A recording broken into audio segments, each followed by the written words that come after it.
नमस्कार दोस्तों, कक्षा 9 में कल हमने पहला लेसन समाप्त कर दिया था रसायन विज्ञान में। आज का हमारा नए लेसन के साथ हम आगे बढ़ेंगे। हमारा जो आज का नया लेसन है वो है द्रव्य का संगठन। द्रव्य का संगठन में आपको जो सबसे पहले पढ़ना है वो आपको ये बताना है कि जो हम पदार्थ जानते हैं कि जो पदार्थ होते हैं वो सभी द्रव्य होते हैं और उनके तीन रूप हो सकते हैं, जिसमें से आपको बताया गया था ठोस, द्रव और गैस। लेकिन आपको बता दें कि चाहे वो ठोस हो, चाहे वो द्रव हो और चाहे वो गैस हो, प्रत्येक ठोस, प्रत्येक द्रव या प्रत्येक गैस जो होते हैं वो भी दो प्रकार के होते हैं। एक होता है आपका शुद्ध पदार्थ और दूसरा होता है अशुद्ध पदार्थ। यानी कि अब हम द्रव्य को दो भागों में बांटेंगे। एक होगा शुद्ध पदार्थ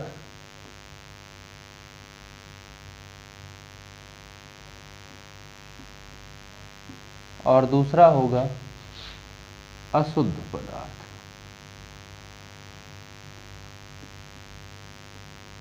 ठीक है ना?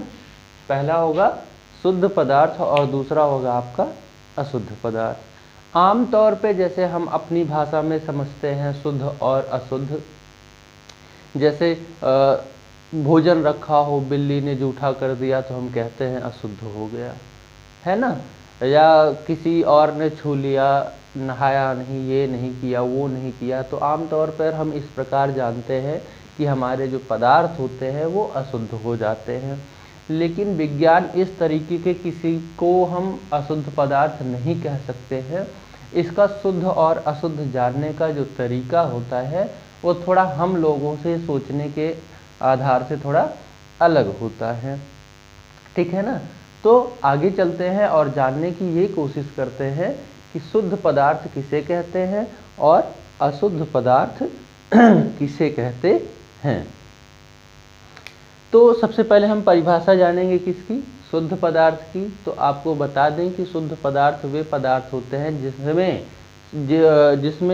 सभी अणु एक समान होते हैं, है ना? जिससे वो पदार्थ बना है, जिनके अणुओं से वो सभी अणु क्या होते हैं? एक समान होते हैं, तो उसे हम कहते हैं शुद्ध पदार्थ। और यदि उनके सभी अणु एक समान नहीं हैं, सब अलग अलग टाइप के हैं, तब उसे हम अशुद्ध पदार्थ के श्रेणी में रखते हैं। ठीक है, आइए आपको आगे ले चलते हैं। आगे क्या है आपका कि जो ये शुद्ध पदार्थ होता है ये भी दो प्रकार का होता है। एक होता है तत्व और एक होता है यौगिक। ठीक है ना? जो हमारा शुद्ध पदार्थ होता है ये दो प्रकार का होता है। अच्छा, अशुद्ध पदार्थ को हम मिश्रण भी कहते हैं। अशुद्ध पदार्थ को क्या कहते हैं? मिश्रण भी कहते हैं। इससे पहले कि आगे हम आपको कुछ बताएं, यदि आप चैनल पे नए हैं तो सब्सक्राइब कर लें और बेल आइकन दबाना ना भूलें।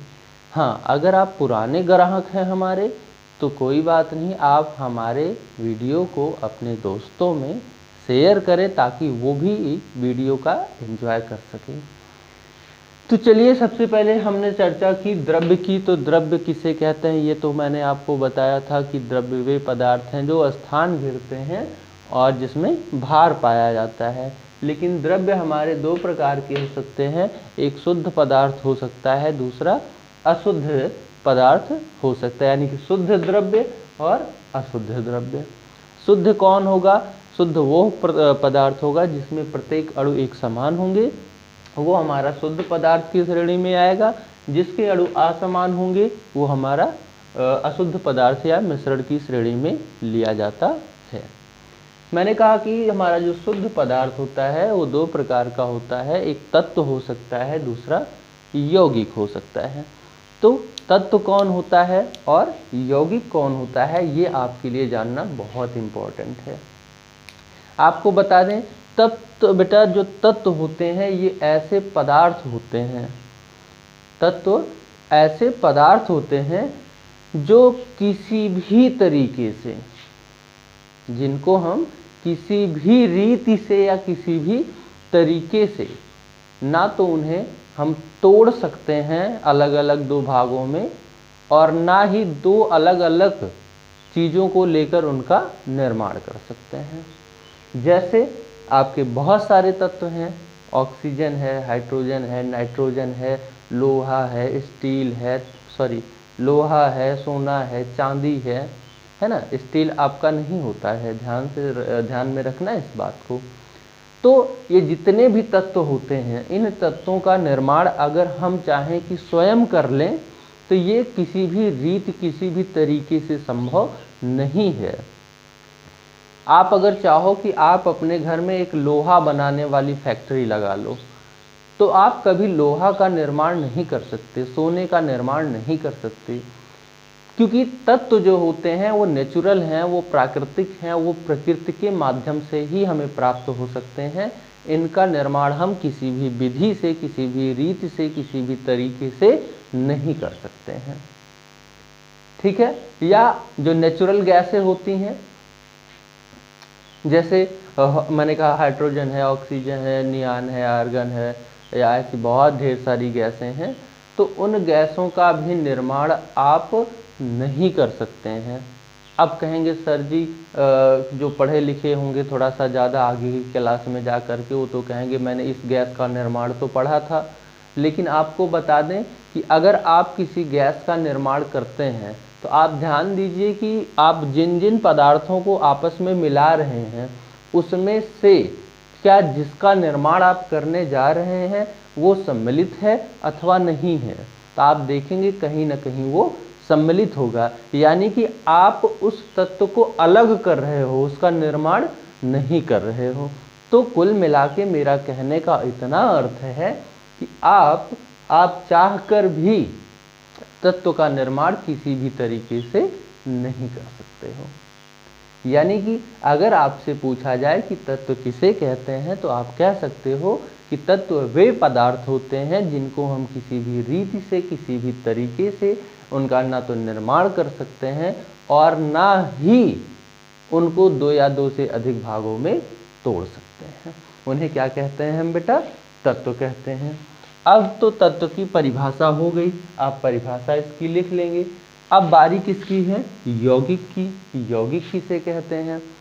क्योंकि यौगिक भी शुद्ध पदार्थ की श्रेणी में लिया जा रहा है, तो आपको बता दें कि यौगिक का निर्माण दो या दो से अधिक, क्या दो या दो से अधिक तत्वों के एक निश्चित अनुपात को लेकर के उनमें क्रिया कराई जाती है और एक नए पदार्थ का निर्माण किया जाता है, जिसे हम क्या कहते हैं?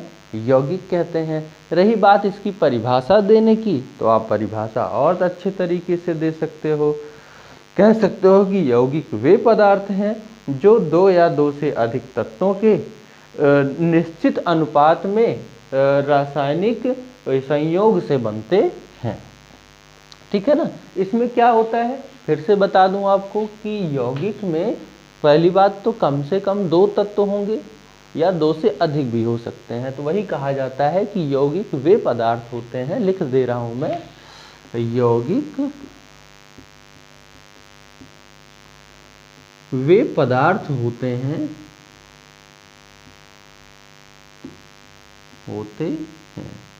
जिसमें दो या दो से अधिक, दो या दो से अधिक तत्व, दो या दो से अधिक तत्व एक निश्चित अनुपात में रासायनिक क्रिया के बाद, निश्चित अनुपात में दो या दो से अधिक तत्व एक निश्चित अनुपात में मिलकर, निश्चित अनुपात में मिलकर क्या करते हैं? रासायनिक अभिक्रिया। क्या करते हैं? रासायनिक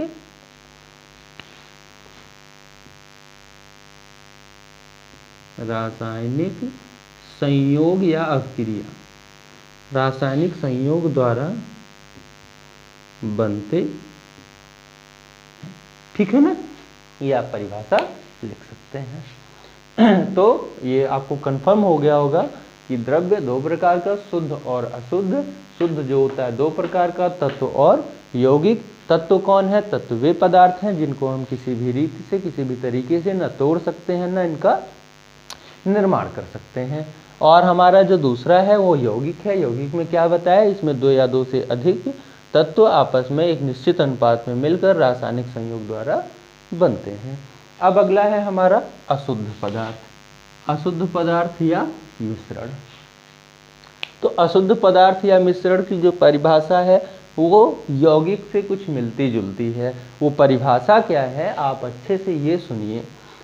जब दो या दो से अधिक पदार्थ या दो या दो से अधिक तत्व, पदार्थ भी आप ले सकते हैं और तत्व भी ले सकते हैं मिश्रण की परिभाषा में या अशुद्ध पदार्थ की परिभाषा में। तो जब दो या दो से अधिक तत्व आपस में किसी भी अनुपात में संयोग करके, ये यहाँ पे निश्चित अनुपात नहीं होता, यहाँ पर किसी भी अनुपात में संयोग करके एक नए पदार्थ का निर्माण करते हैं, उसे हम क्या कहते हैं?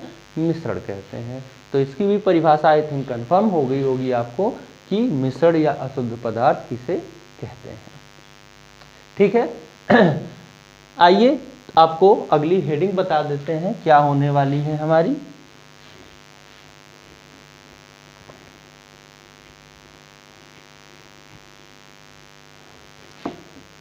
अगली हेडिंग है हमारी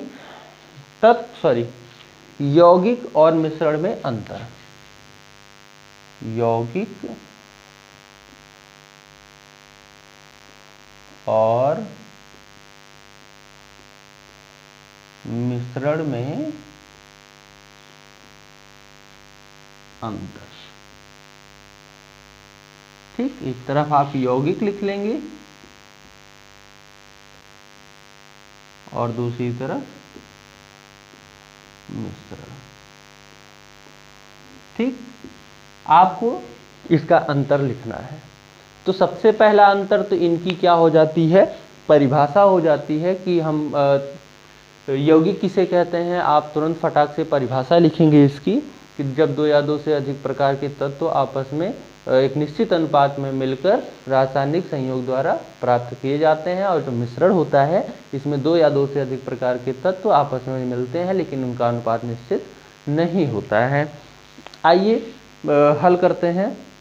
यौगिक की कुछ आप उदाहरण दे सकते हैं, जैसे H2O होता है, CO2 होता है, H2SO4 होता है, CaCl2 होता है। ऐसे बहुत सारे यौगिक के उदाहरण हैं।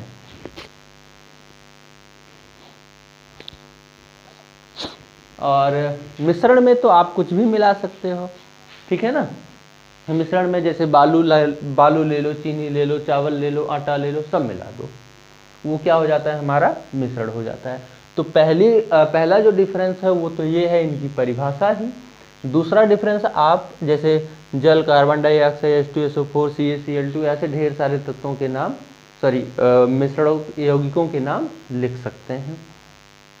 ठीक है। अगला अंतर आपको बता दें कि जो हमारा यौगिक होता है इसे किसी भी भौतिक विधि से अलग नहीं किया जा सकता। भौतिक विधि का मतलब छानना, निथारना, सुखाना, भिगाना, इन सभी विधियों से हम यौगिक में जो मिले हुए तत्व हैं इनको अलग नहीं कर सकते हैं। लेकिन जो हमारा मिश्रण होता है इसको हम भौतिक विधि से, यानी कि सुखा कर, छान कर, बीन कर, निथार कर आदि विधियों से मिश्रणों को हम अलग कर सकते हैं।